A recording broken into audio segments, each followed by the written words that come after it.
I was recently told there is a game called VRChat in virtual reality, which recreated everything of the real world and in which 20,000 people logged in every day to do things that they could really be doing on Earth. I tried a ton of things out in VRChat and it is a lot of fun, but I was still struggling to understand what's the appeal of coming in here every day. Hello, hello, hello. Hello, hello. How are you? I'm doing pretty good. Work's done. How about yourself? I started getting on calls with random people who played VRChat a lot more than me, just so I could ask them a few questions about it all. Hi, my name is Tortles. I am a VR journalist and also an entertainer. VRChat is a social media platform that gives the opportunity and also the tools needed to give creatives the freedom to create almost anything they want within a virtual world. Now, I wasn't going to buy a big expensive computer and a VR headset just for that, so I borrowed one from a friend. And it turned out to be less simple than I thought.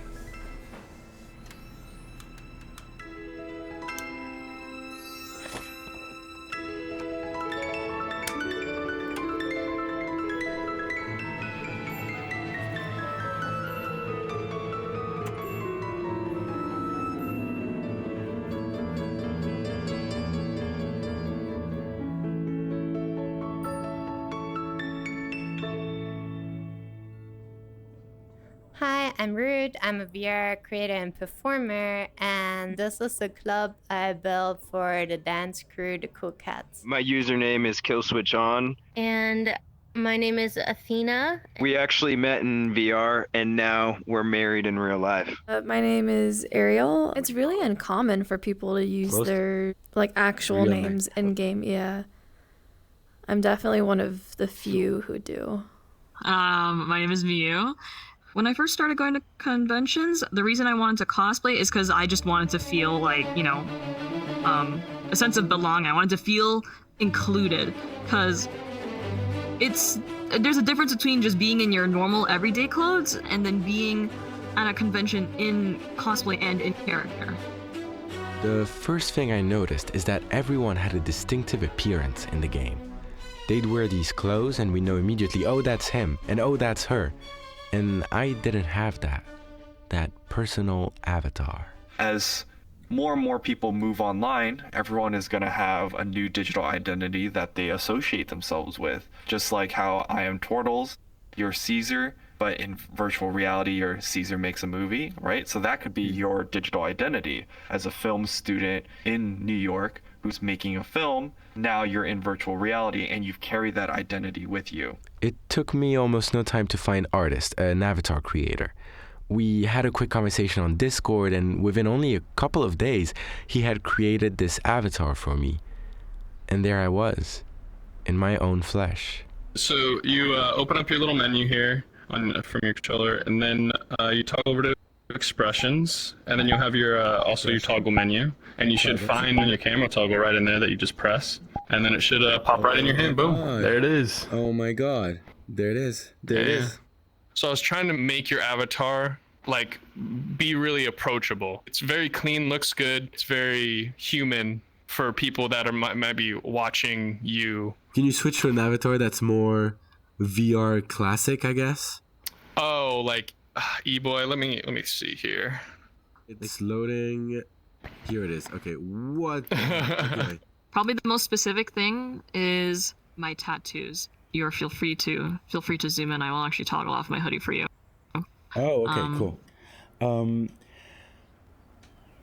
You, for instance, just took off your hoodie like that, and I get to see all of your skin, and that's typically something, Yes. one wouldn't do in real life. I'm definitely able to separate myself from it. I don't usually think of my my VR body as my real body, so I'm not very prude or shy with it, I guess. Not to embarrass my best friend Kill at all, but seeing some of the stuff he was doing, like I would like I would see him like dancing in the middle of his room by himself, and I thought that was like the weirdest thing ever. But it's so interesting how it works though, because once I finally just, you know, said screw it, I'm going in, all these things that you would think is so weird IRL really become a norm. Everyone is virtually accepted in every way, shape, and form.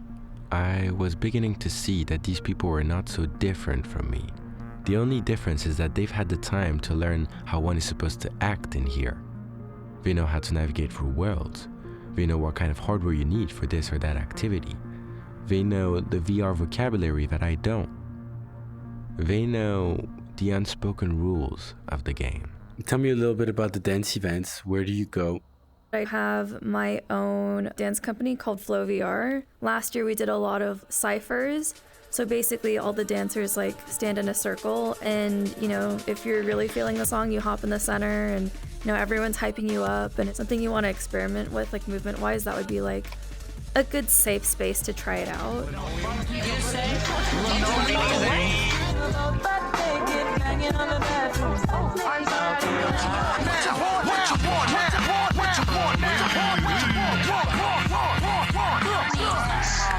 I got Louis for my luggage. I need money, so I hustle. This ain't fake. Please don't. Yeah, no, I was messing with this hair earlier. It's fun to mess with.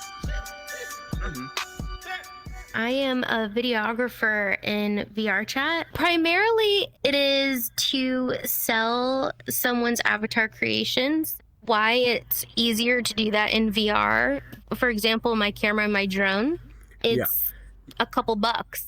Versus if I were to buy all that equipment in real life, it would be thousands of dollars. Any video is possible almost instantly. Somebody wants to be in space or in a cyber city or a bedroom. You can film and create just about anything. You ever question the nature of your reality? Wait for it.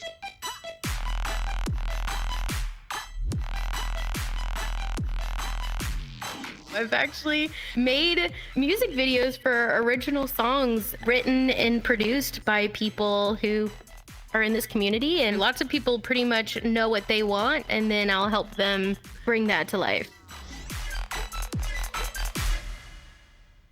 As a filmmaker, I found what Athena accomplished with essentially just a computer incredible. VRChat is a copy of the real world, and it offers so much. And with the many new amazing computer tools online that do the work for us, I started to ask myself whether my filmmaking work was particularly special just because I was making it in VR. What I asked myself was, am I making a copy or a real creation? You can be and make anything you want in virtual reality. So I decided to become Asian. One of the most recent projects I did was trying out stand-up comedy in virtual reality for the first time. When you're in virtual reality, you may be scared or have social anxiety at first, but remembering and knowing that you just have an avatar and no one actually knows what you look like, that gives you the ability to show off what you learned and be able to just perform and execute on that without too many worries. So Kappa Nu is a VR experience fraternity. You know, there's like pledges and stuff. It kind of imitates a real frat. We actually hired a creator and he created us like a complete masterpiece. Like, I mean, the world is super fun. We try to go for like a family experience, and that's how I feel about it. I would essentially call this like my home for VR. I did not feel quite at home in VR. I feel at home in my bedroom. I don't feel safe in a world where I'm not supposed to tell my real name to anyone. Maybe VR is just too new for me. Like, people can do whatever they want in VR. And perhaps that's what I'm afraid of. I like it when there are rules. And there are no rules when you're behind a computer. This is an age of marvels, technological marvels. Computers that can fit inside a suitcase. As with any social platform, there will always be good apples and bad apples. VRChat is, to be honest, still kind of being used as a meme and gaming platform where you can just run around and joke with everybody. Hey, what the fuck? What's up, bro? Hey, guys. I saw you. Hey, don't mind it. How do I get fucking sexy? I know. Stay away from me.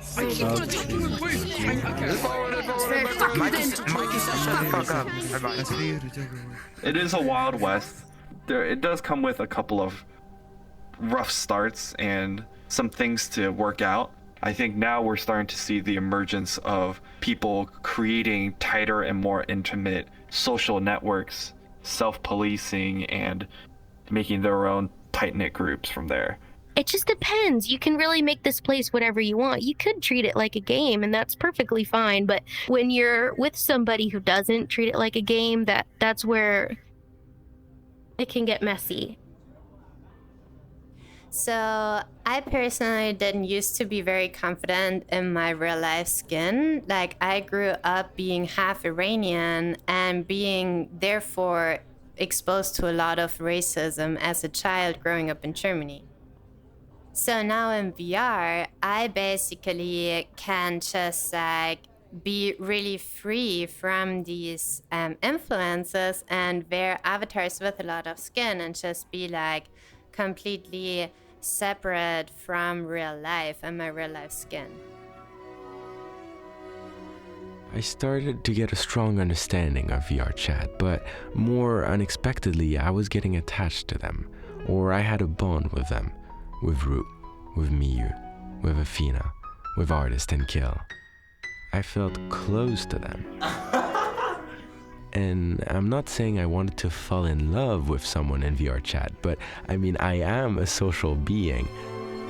And I wanted to impress the gallery around me with my skills as a filmmaker, with these beautiful shots I was getting. I guess I was proud of being here. I asked you, for instance, if you wanted to put a camera in your bedroom and film yourselves, and you said no, and it's a totally valid answer. My question, I guess, is simply why? The reason why I didn't want to record myself as we're doing this interview is because I would rather be judged on my character as opposed to what I look like in real life. You know, I'm not trying to hide anything, but I think that goes back to the idea of showing my real face has nothing to do with me going around in this virtual reality world. Do you still do construction work there and now to like fill in the gaps? But you would say how much percentage of your income is VR? It's coming from VR, and how much is coming from real life? So actually, 100% of the money I make is from VRChat and making models, which is actually really surprising to me, even though I've been doing it for a few years now, which time goes by quick. So yeah, my immediate family wanted to move to Texas because, well, my mother got married. It ended up not being the best living situation, and then I had to get out of there. And I ended up moving back to California alone, really no money to my name, and my best friend Killswitch helped me greatly moving back. You know, I slept on his couch, and then his roommate got me a job in construction. So with construction, what happens is, depending on the season, you get laid off.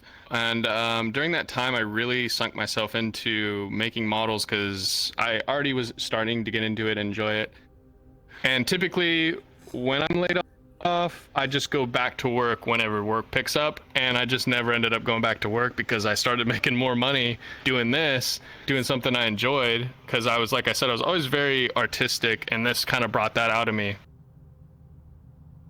I would say the one thing I got out of dancing in VR, like the biggest takeaway for me, was a boost in confidence in my own ability.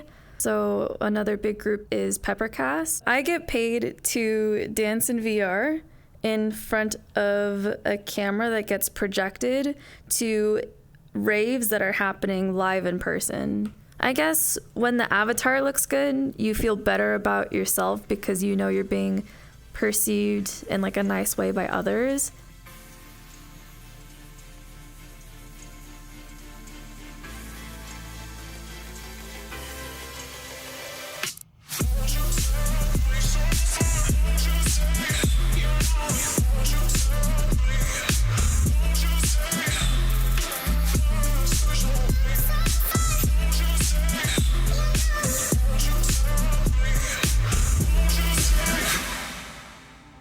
There is no denying I took a liking to my virtual identity. Yo, cheers.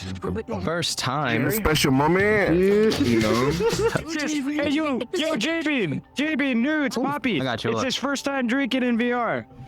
No way. Yeah. I had spent long hours into VRChat. I enjoyed being here with all these people. Because it's driving me a little bit crazy that I just spent so much time in VRChat and my friends keep on telling me that everything I say about VR is so weird, but that's how I feel. Yeah, it's weird. No, but I told my friends I would join them, and now I just did tell them I would actually join them, and I don't know. You guys just yeah. Huh? No, friends in real life. No, in real life.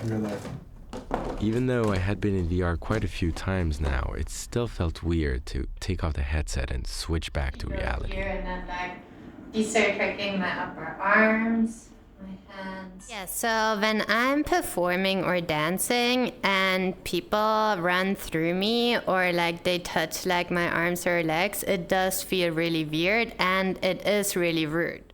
So phantom sense, it's like the feeling of actually like feeling the physical sense of touch despite not seeing anything there or not having anything physically there. You're just kind of looking at it with your eyes.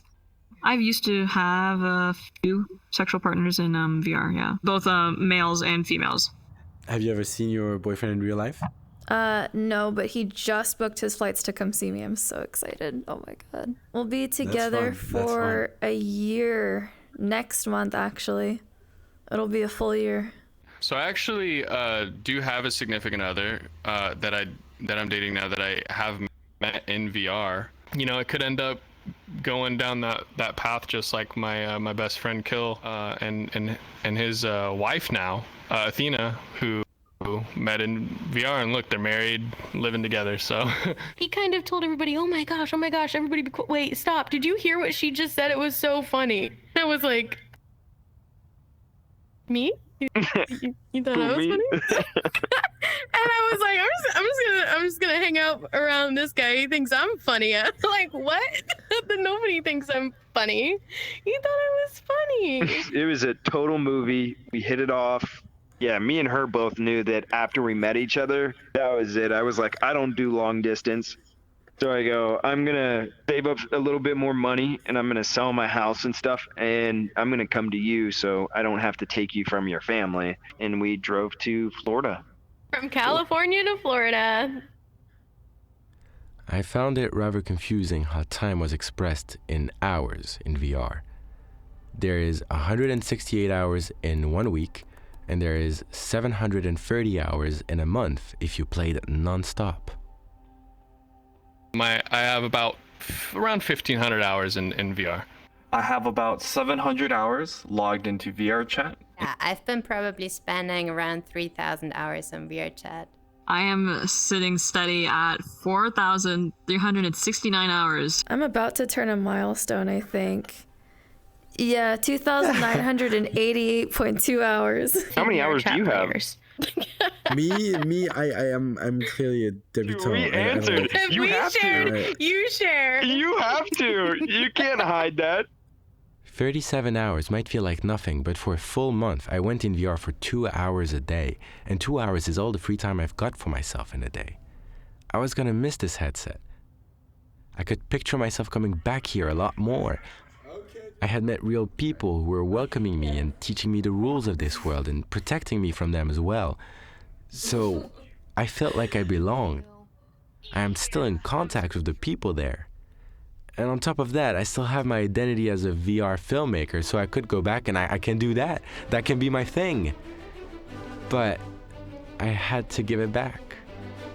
I have a Quest 2 for my headset. 2 controllers.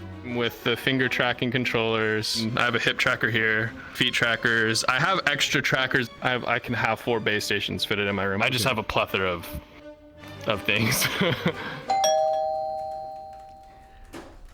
On the other hand, you are very lonely when you play in VR, and you feel that as soon as you take off the headset. And I need a real-life connection to people. I know, right? I know. I'll see you, dude. And then everything. And yeah, maybe you can come for next weekend's or like Saturday's birthday party. As much as VR might offer of that, ultimately you are alone in your bedroom. I just can't quite bring myself to buy the headset because I already have a life. I have my friends in New York City and a family in Paris. My life is already very full and I belong here. I just don't think I would have the time for a life in VR. But the memories I formed in VR, they remain with me. And sometimes I just catch myself daydreaming about them.